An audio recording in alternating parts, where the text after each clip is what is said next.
उनके उपकार के लिए जो अपनी माँ जुगवानी के माध्यम से अपनी माँ सरस्वती ही हैं और सरस्वती के मुख पर विराजती है, उन्हीं भावों के माध्यम से माता जी के पावन चरण यही प्रार्थना अपनी मंगल प्रदर्शना से हम सबका उपकार करें, हमें अनुग्रहित करें, सब बातें करें। वंदामी माता जी, वंदामी माता जी, वंदामी।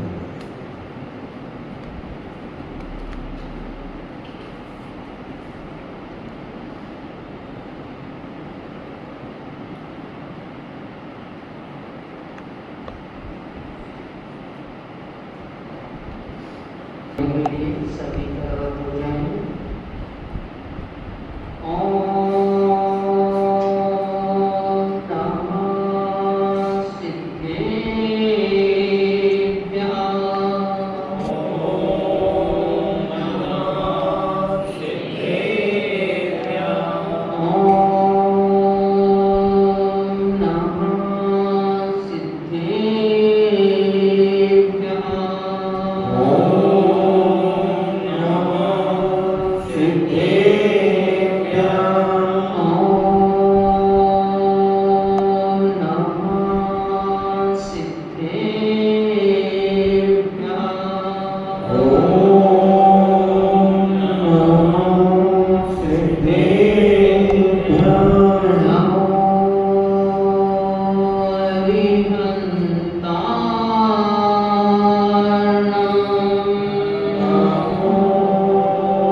हम सभी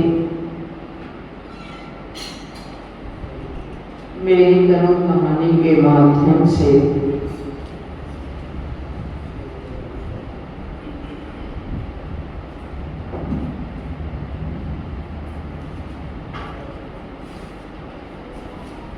अभी तक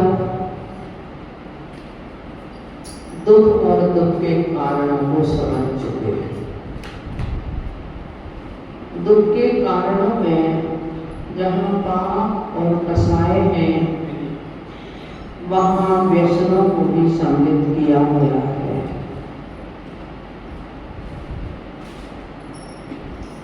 अब लोग सोचते हैं व्यसन किसे कहते हैं।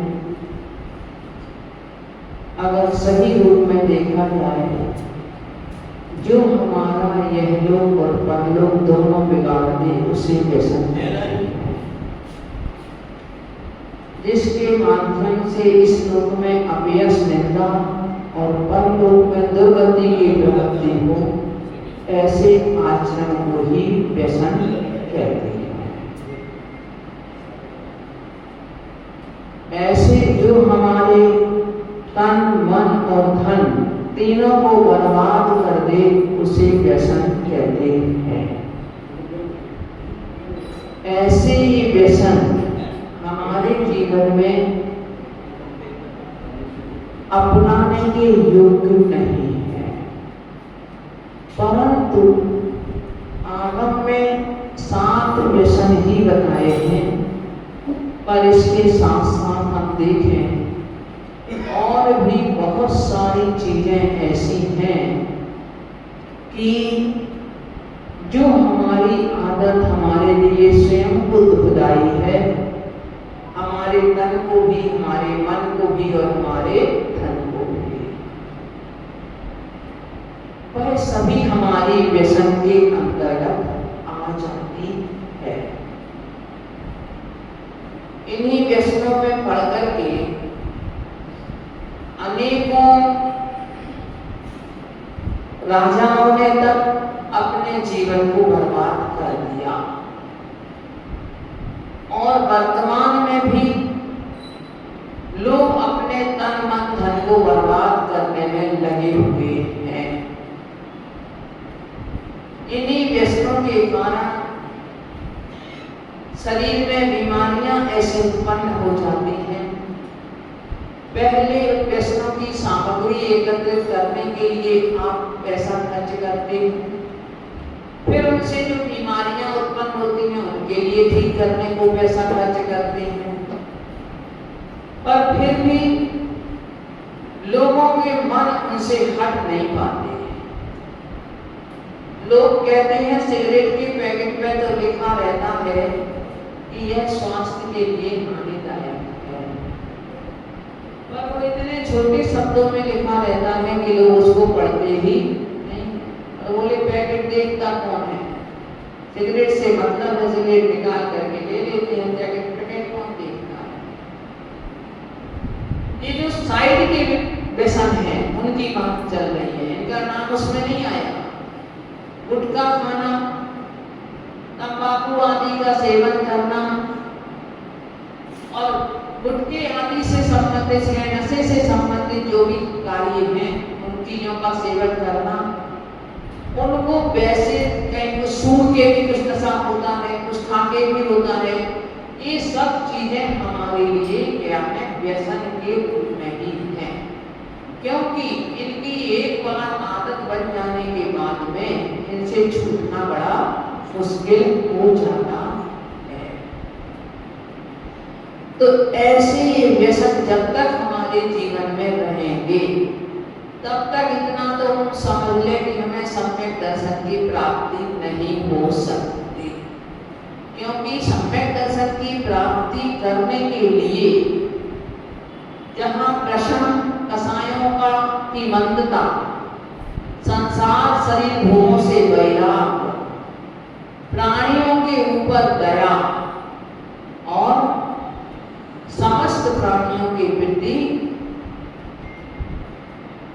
माध्यस्थ भाव, विपरीत वृत्ति वालों के प्रति, दिन धर्म के प्रति, सच्चे देवता के प्रति श्रद्धा, ये सम्यक दर्शन के लिए भूमिका है। ये करते हुए भी सम्यक दृष्टि है या नहीं ये कोई आवश्यक नहीं है, किंतु सम्यक दृष्टि में ये गुण होना आवश्यक है। रामचंद्र की सम्यक दृष्टि थे। जब लक्ष्मण को कई बार जब गुस्सा आ जाता था तो राम उनके लिए यही समझाते थे कि देखो हमारी शक्ति, हमारा बल इन निर्बलों पर प्रयोग करने के लिए नहीं है। हमारे में यदि बल है तो उसका प्रयोग ना किसके ऊपर, निर्बलों के ऊपर नहीं, किंतु बल का प्रयोग अपने से समान शक्ति वाले के प्रति किया जाता है। नीति कहती है स्त्री के ऊपर बात नहीं किया जाता। कोई भाग रहा है तो आंख से डर करके तो उसके ऊपर भी प्रहार नहीं करते थे पहले के लोग। अपने से कोई बालक हो उसके ऊपर प्रहार नहीं करते थे। ऐसे अनेकों प्रकार से लोग माने अपनी नीति का पालन करते थे, छिप करके प्रहार नहीं करते थे। तो ऐसे नीति न्याय का पालन लोग करते थे। तो ऐसे में क्या है कि व्यक्ति अपने आप को कहीं ना कहीं अभिमान से ग्रसित कर लेता है, और जहाँ कसाय की तीव्रता होगी वहाँ सम्यक दर्शन की हमें लत भी नहीं होगी। हमारा आचरण कैसे हो, जिस तरह से आपको अच्छा बीज बोने के लिए अच्छी जमीन चाहिए, उस जमीन के लिए कृषक बिल्कुल खरपतवार से रहित कर देता है, उस जमीन के लिए तैयार कर लेता है पूरा, जब कहीं जाकर के वो उसमें बीज बोता है। अगर आपको किसी मकान में सुख शांति पूर्वक रहना है तो जब निर्माण करते समय कहीं उसमें कोई शल्य है तो उस शल्य को निकाल देना होता था। एक बार कहीं क्षेत्र की बात है, क्षेत्र का निर्माण हो रहा था, काम नहीं चलता था। महाराज जी के पास गए तो महाराज जी ने कहा ईशान कोण की 5 फुट गहरी, 5 फुट लंबी, 5 फुट चौड़ी गड्ढे की मिट्टी को इतनी दूर फेंकवा दो निकाल करके कि वह मिट्टी का एक कण भी आपके यहाँ वापस ना आ जाए, और उसके बाद उस क्षेत्र का काम चलना पड़ा। तो कहने का तात्पर्य ये है कि इसी तरह से जैसे उस भूमि की शुद्धि की जाती है, उसी तरह से हमारे लिए भी आवश्यक है कि हम अपनी इस आत्मा रूपी भूमि की शुद्धि करें, तभी हम उसमें सम्यक दर्शन का बीज बो सकते हैं। अब उसके लिए और हमें और क्या जरूरी है, तो उसके लिए अष्टमूलों का पालन करना जरूरी है। मूल कहते हैं जड़ को, जिनके बिना हम जैन कहलाने के ही अधिकारी नहीं हैं, वो कहलाते हैं मूल गुण। ऐसे मूल गुण साधु के भी हैं और श्रावक के भी हैं।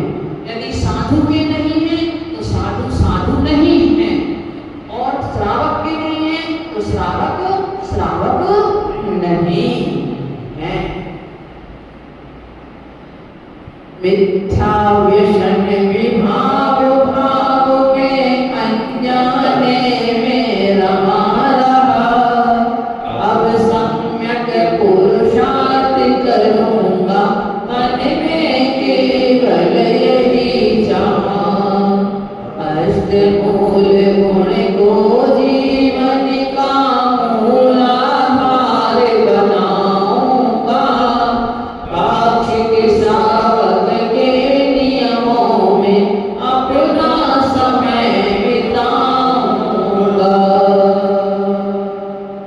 अपनी भूल को कहते हुए और आगे संकल्प कर रहे हैं कि अब मैं क्या करूंगा। मिथ्या अर्थात जो हमने बताया था, सप्त तत्व के प्रति अश्रद्धा, सच्चे देव गुरु के प्रति सच्ची श्रद्धा नहीं होना, सप्त व्यसन और राग देश आदि रूप क्रोध मान माया लोभ विभाव भाव, इनमें मैं अनजाने में ही रखता रहा, इनको भी मैंने अच्छा माना। अब मैं क्या करूंगा, अभी तक तो मैं करता रहा, परंतु अब मैं सम्यक पुरुषार्थ करूंगा। मन में बस मात्र यही भावना है मेरे में कि अब मैं इन सब को छोड़ करके और जो सच्चा पुरुषार्थ है, सम्यक पुरुषार्थ है, उस सम्यक पुरुषार्थ को मैं करूंगा। अब इसके लिए जरूरी है हमें जमीन से उठना, तो जमीन के नीचे उठना जैसे जरूरी है, किसी के लिए तो यही है। जब व्यक्ति के पास में कुछ भी नहीं हो तो पहले वो फुटपाथ पर ही काम करता है, फुटपाथ के बाद जाकर के फिर कहीं वो दुकान में जाता है, कहीं फिर अपना वो शोरूम में जाता है, तो उसके बाद में कहीं वो अपनी इंडस्ट्री आदि में जाता है। धीरे धीरे ही वह अपनी प्रोग्रेस करता है। तो सबसे पहले मैं कहा मैं मूलाधार किनको बनाऊंगा, सबसे पहले तो मैं अपने अष्टमूलों को अपना मूल आधार बनाऊंगा, जिसके ऊपर जैसे मकान बनाते समय एक शिला रखते हो आप, वो शिलान्यास किसे कहा जाता है कि उसकी आपने शुरुआत कर दी, वहाँ के भूमि देवताओं आदि से आज्ञा लेकर के और आपने उसकी शिला स्थापित कर दी। तो इसी तरह से हमें भी सम्यक दर्शन की शिला को यदि स्थापित करना है तो हमें सबसे पहले अष्टमूलों को अपना मूलाधार बनाना होगा। फिर पाक्षिक श्रावक के नियमों में अपना समय बिताऊंगा। जो श्रावक धर्म का पक्ष रखता है उसे भी क्या कहते हैं, देव शास्त्रों के प्रति सच्ची श्रद्धा हो, धर्म का पक्ष रखने वाला हो, वो पाक्षिक श्रावक है।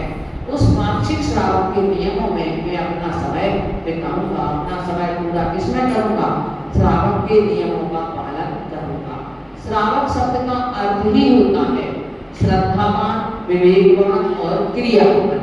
जो श्रद्धा से भी सहित हो, विवेक अर्थात उसका ज्ञान भी उसका सही हो, और क्रियावान अर्थात उसका आचरण भी। बड़ पीपल पाकर गोबर फल और कटुमर त्यागूंगा। मध्य मास मधु के सेवन से किंचित नहीं अनुरागूंगा। वो अष्टमूल में है बड़, पीपल, पाकर, कूलर के फल और कटुमर। कटुमर का फल होता है कि वो तने को भेद करके निकलता है, कटुमर कहलाता है। छोटा छोटा फल तो तने के पास ही समझो वो सारे फल लगे रहते हैं, तने के मतलब फोड़ करके निकलते हैं। जैसे कटहल होता है, कटहल भी ऐसे ही निकलता है, तने को फोड़ करके निकलता है। उसमें ऐसा नहीं है कि पत्तियां निकलेंगी, डालियां निकलेंगी, दो डालियों पे फल लगेंगे, ऐसा नहीं है। तने से ही वैसे ही फोड़ करके निकलते हैं, इसको कटुमर कहा जाता है। बड़ का फल, पीपल का फल, पाकर, कूलर, पाकर कहते जो आज अंजीर कहते हो, इसके लिए वो अंजीर कहलाती है। ये सब फल कैसे हैं, इनमें असंख्यात जीवों की राशि होती है। अगर इनको तोड़ करके, और कुछ तो ऐसे भी फल हैं कि जिनको तोड़ोगे तो उनमें से वैसे ही 4 जीव, और वह ऐसे अनेकों संख्या में ऐसे उड़ करके उड़ जाते हैं, तोड़ जाते हैं। और कुछ ऐसे हैं कि जो हमें दिखाई नहीं देते, अगर हम उसको माइक्रोस्कोप से देखें तो वह जीव हमारे लिए उसमें दिख सकते हैं। तो ये अनंत जीवों के केंद्र है, समझो अनंत जीवों के भंडार हैं। इसलिए इन 5 प्रकार के फलों को तो वैसे वर्तमान समय ऐसा है कि बहुत फल तो इनमें से हमें, जैसे गूलर है आज कहाँ मिलता है, कटुमर है हमें कहाँ देखने तक को नहीं मिलता है।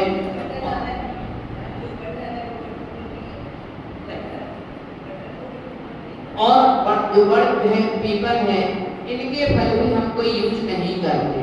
तो ये 8 प्रकार से अष्टमूल गुणों का वर्णन आचार्यों ने किया है। परंतु सबसे सरल जो विशेष रूप से मान्य है, विशेष रूप से प्रचलित है समाज में, वो यही अष्टमूल गुण हैं। तो कौन से 5 उदंबर और 3 मकार। मकार से मतलब मध्य, मांस और मधु, ये 3 मास से शुरू होते हैं, इसलिए इनको मकार कहा जाता है। तो मध्य, मांस और मधु, इन बड़ और पीपल को देवता समझा जाता है। बड़ और पीपल को देवता कहते हैं, इनको पूजा भी जाता है। अब आप यही समझ लोगे जैसे पूजा जाता है तो उसके फल को कैसे खाया जाएगा, कैसे तोड़ा जाएगा। जब भगवान अपने मान लिया है, अपने देव मान लिया है, तो उनके फल को खाने के लिए क्या होगा।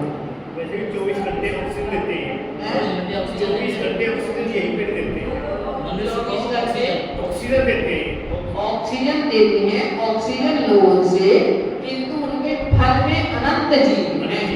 उनके फलों के सेवन का त्याग करने की बात है, उनके फलों का सेवन नहीं करना।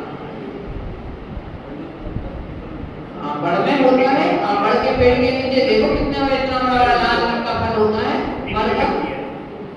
पीपल का छोटा होता है, पीपल का बड़ का अंगूर जितनी लगती है, अंगूर जितने साइज लगती है पीपल के। अभी हमने भी पीपल का फल कम देखा था, परंतु अभी जब हम आरकेपुरम में गए तो वहां देखा तो वहां मंदिर के पीछे पीपल का पेड़ लगा हुआ है, वहां तो बिखरे रहते हैं उन पर इतना इतना काला फल होता है। तो ये फल ऐसे देखो, इनके बिना हमारा काम चल सकता है। हम इनको जब देखे ही नहीं, जब और हमें उनको देखने को ही नहीं मिलते, कभी जीवन में हमें एक काम में खाना नहीं है, तो हमें इनका त्याग करने में क्या दिक्कत है ना? खाने को तो बहुत सारी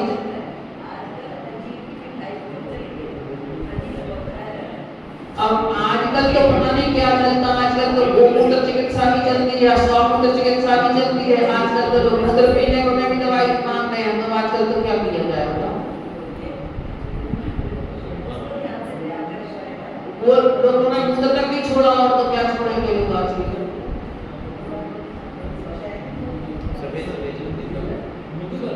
हाँ,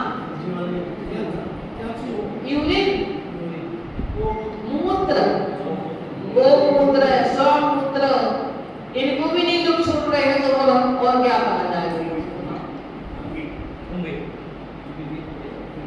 तो इन चीजों को हमारा अभी अपनी अपने दृष्टिकोण से समझो, है ना?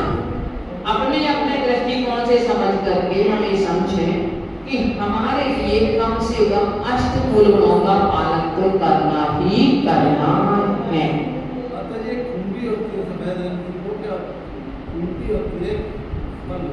बरसात के दिन देखो ऐसा है बाबू जी, एक तो अज्ञान फल का तो वैसे ही त्याग करने को कहा है। जो फल आपके ज्ञान में ना हो, उस फल को हमें नहीं खाना चाहिए, क्योंकि विष फल भी इतना सुंदर देखने में लगता है, परंतु उसको खाने से मृत्यु ही होगी। तो इसी तरह से जो फल का हमें मालूम नहीं है, और क्या पता वो अनंत काय हो, अनंत जीव उसमें हो, असंख्यात जीव उसमें हो, तो असंख्यात जीवों का कलेवर हो, तो ऐसे फल को तो हमें जब तक हम अनजान है तब तक तो हमें उसका सेवन करना ही नहीं चाहिए। एक छोटी सी घटना आती है कि एक बच्चा बचपन से ही उसे चोरी की आदत बन गई। जब उसे चोरी की आदत बन गई तो थोड़ा बड़ा हुआ तो उसके माता पिता ने उसे घर से निकाल दिया। अब अच्छा के लिए भी साथी मिलते हैं और बुरे के लिए भी साथी मिल जाते हैं। उसके भी 2-4 साथी थे, तो वह अपने साथियों के साथ, उसके साथी भी उसके साथ चले गए, साथी भी उसके ले गया। अब बस चोरी करने की आदत थी, जंगल में पहुंचे। अब खाने को तो कुछ था नहीं, सबको बड़ी भूख लग रही थी, परंतु इसके पहले क्या हुआ कि उसे जंगल में मुनिराज मिल गए। तो मुनिराज ने कहा कि बेटा तुम लोग कौन हो? बोले हम लोग चोर हैं। मुनिराज को सही लगा, तो बोले तुम चोरी करना छोड़ सकते हो? बोले हम कैसे छोड़ सकते हैं, चोरी करना नहीं छोड़ सकते, कोई बात नहीं। मुनिराज ने देखा है तो भागो, तो बोले कोई बात नहीं। बोले झूठ बोलना छोड़ सकते हो? बोले नहीं छोड़ सकते। जब चोरी नहीं छोड़ सकते तो झूठ कैसे छोड़ेंगे? बोले तुम शराब पीना छोड़ सकते हो? वो करना छोड़ सकते हो? पहले उसने सब चीजों को मना उन्होंने कर दिया। बोले अच्छा चलो तो तुम कुछ नहीं करो, एक नियम ले लो कि अज्ञान फल को सेवन नहीं करेंगे। मुनिराज से नियम लेकर के उनमें से सबने नहीं लिया, सिर्फ 2 बच्चों ने नियम लिया कि हम अज्ञान फल का सेवन नहीं करेंगे। आपको उनके लिए भूख लगती है, तो भूख के कारण तड़पते हुए जंगल में घूम रहे थे। अचानक एक पेड़ के ऊपर उनके लिए अच्छे अच्छे फल दिखाई दिए। तो परंतु इनके लिए जिनका अज्ञान फल का त्याग था, उसका नाम पता नहीं था, तो उन्होंने तो नहीं खाए, और शेष ने खाए और खाते ही वो मूर्छित हो गए और उसके लिए दोस्त थे। अब एक बड़ी चिंता की, निकले घर से और वो लेकर के 2 बच्चे बनकर मूर्छित हो गए। अब वो लेकर के बड़े परेशानी में वहां वन देवी बना, उनकी परेशानी को देख करके वन देवी प्रकट हुई, और वन देवी ने वही पेड़ के फल ला करके उसके दिल के सामने रखे। बोले तुम लोग भूख से व्याकुल हो, ये फल बड़े सुंदर हैं, ये फल इतने अच्छे हैं कि बूढ़े वृद्ध व्यक्ति को भी जवान बना देते हैं, ये हमें ऐसी ताकत देते हैं, ये करते हैं। उसने वन देवी में बहुत अच्छा व्याख्यान उन किया। तो ये कहता है, कहते आप पहले हमें इन फलों का नाम तो बताओ। तो वो देवी कहती है नाम तो मुझे भी नहीं मालूम। मैंने कहा, बोली नाम तो मुझे भी नहीं। बोले जब नाम नहीं मालूम तो आप इनकी कितनी भी व्याख्या करो, आपका कहना बेकार है। और वो फल नहीं खाते हैं। तो वह बस देवी प्रसन्न होती है उनके ऊपर और कहती है तुम क्या मांगते हो मांग लो मुझसे। तो उसने फिर मांगा कि आप हमारे ये साथी हैं, इनके लिए आप सचेत अवस्था में कर दो और हमें जंगल से निकलने का रास्ता बता दो। कहने का तात्पर्य ये है कि एक जरा से नियम के कारण और वो जब अपने उनके प्राण बच गए, तब उन बच्चों के मन में आया कि आज हम एक नियम यदि हमारा ना होगा तो हम सारे के सारे मृत्यु को प्राप्त हो जाते। मुनिराज की बड़ी कृपा हमारे ऊपर रही कि उन्होंने लेकर के हमारे लिए ये नियम दे दिया। पुनः जंगल में ढूंढते मुनिराज के पास जाते हैं, पुनः जाते हैं ऐसे। तो पुनः जाते हैं तो कहते महाराज हमारे लिए कोई नियम और दे दो। तो वो उनके साथ ही कोई नियम नहीं लेते, कोई पहले जैसा होता। तो वो कहते हैं अच्छा तुम एक काम करो कि अष्टमी चतुर्दशी को शराब और नहीं पीना और मांस नहीं खाना। तो वो ये अष्टमी चौदशी को अब ये क्या करती है कि बहुत सारा धन मिलता है, बहुत सारा धन इनके लिए मिलता है एक दिन। तो अब ये तो यहाँ ले जाती हैं ये दोनों और उनके जो साथी थे तो दो दो साथियों के लिए भेजती हैं कि तो बचा करके भोजन ले बाजार में जाके। ये भोजन लेने जाती है तो दोनों के मन में पाप आ जाता है। दोनों के मन में पाप आता है, बोले हम शराब भी ले जा रहे हैं मांस भी ले जा रहे हैं। एक शराब लेकर के आता है, एक मांस लेकर के आता है। तो कहता है तो हम कहते हैं कि भाई वो सोचते हैं जो मांस लेके आए थे आ रहे थे, वो कहते हैं हम तो इसमें हम जहर मिला लेते हैं। तो हम कहते हैं कि भाई हमारा आज मांस का त्याग है।